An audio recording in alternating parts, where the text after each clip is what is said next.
તો સફેદ તલનું કચરી બનાવવા માટે મેં અહીંયા 200 ગ્રામ જેટલા તલ લીધા છે. તો તલને આપણે અહીંયા પહેલેથી સાફ કરીને રાખી લીધેલા છે. આપણે અહીંયા 100 ગ્રામ જેટલું તલનું તેલ લીધું છે. તો જ્યારે પણ આપણે કચરી બનાવીએ ત્યારે ખાસ ધ્યાન રાખવાનું છે કે આપણે કોઈ બીજું તેલ યા તો તમારે અહીંયા ઘીનો ઉપયોગ નથી કરવાનો, તલના તેલનો જ ઉપયોગ કરવાનો છે. તો આપણે અહીંયા 1 ચમચી જેટલો ગંઠોડા પાવડર લીધો છે અને 2 ચમચી જેટલો આપણે અહીંયા સૂંઠ પાવડર લીધો છે. તો સૂંઠ અને ગંઠોડાનું માપ તમારે આ રીતે રાખવાનું છે. 2 ચમચી અહીંયા સૂંઠ પાવડર લેવાનો છે અને 1 ચમચી આપણે અહીંયા ગંઠોડા પાવડર લેવાનો છે. તો ગંઠોડા પાવડર અને સૂંઠ પાવડર શિયાળામાં શરીર માટે ખૂબ જ ફાયદાકારક હોય છે અને શરીરને ખૂબ જ ગરમાટો પણ આપે છે. આપણે અહીંયા 4 ચમચી જેટલું કોપરાનું ચીન લીધું છે અને આપણે અહીંયા ડ્રાયફ્રૂટ લીધા છે કાજુ બદામ. જો તમે અહીંયા કાજુ બદામનો ઉપયોગ કરવા ના માંગતા હોય તો તમે અહીંયા કાજુ બદામને સ્કીપ પણ કરી શકો છો. આપણે અહીંયા 200 ગ્રામ જેટલો આપણે અહીંયા ગોળ લીધો છે. તો ગોળને આપણે અહીંયા ઝીણો કટ કરીને લીધો છે. જ્યારે પણ તમે અહીંયા કચરી બનાવો ત્યારે તમારે આ રીતે તલનું અને ગોળનું માપ સરખું રાખવાનું છે.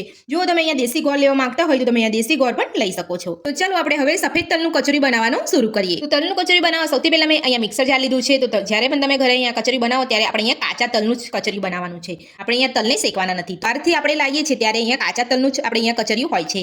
તલને આપણે અહીંયા શેકીશું તો આપણું કચરિયું સારું નહીં લાગે અને બગડી પણ જલ્દી જશે. તો આપણે તલને સૌથી પહેલા અહીંયા આપણે અધકચરા પીસી લેવાના છે. તો બહુ વધારે પડતા આપણે નથી પીસવાના, 1 થી 2 વાર આપણે અહીંયા ચાલુ બંધ કરીને પછી પીસી લેવાના છે. તો બધા જ તલ આપણે અહીંયા મિક્સર જારમાં લઈ લીધા છે. તો હવે આપણે ઢાંકણ બંધ કરી અને આપણે ચાલુ બંધ કરીને તલને અધકચરા પીસી લઈશું. તો હું તમને અહીંયા બતાવી દઉં છું કે મેં અહીંયા પહેલી વાર કેટલા આપણે અહીંયા તલને પીસ્યા છે. તો આપણે અહીંયા આ રીતનો જ અધકચરા પીસવાના છે. તમે જોઈ શકો છો આપણે અહીંયા થોડાક જ આપણે અહીંયા તલને પીસ્યા છે.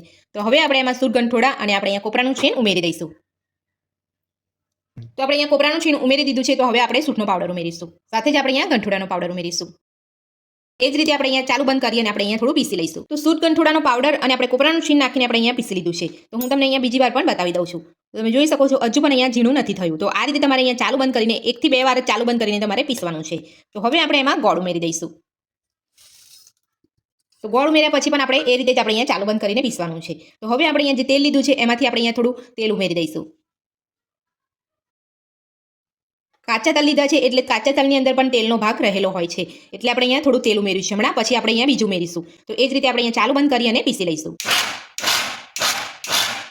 તો તલનું તેલ અને આપણે ગોળ ઉમેરી અને મિક્સર જારમાં પીસી લીધું છે. તો હવે આપણે ચેક કરી લઈશું. અહીંયા આપણે કચરિયું અધકચરું અહીંયા આપણે પીસ્યું છે. તો આ રીતે પીસવાનું છે. જો તમે વધારે પડતું અહીંયા પીસી કાઢશો તો તમારે જે કચરિયું છે એ ખાવામાં એકદમ ચીકણું લાગશે અને દાંતમાં ચોટશે. એટલે તમારે એકદમ ઝીણું અહીંયા પીસવાનું નથી.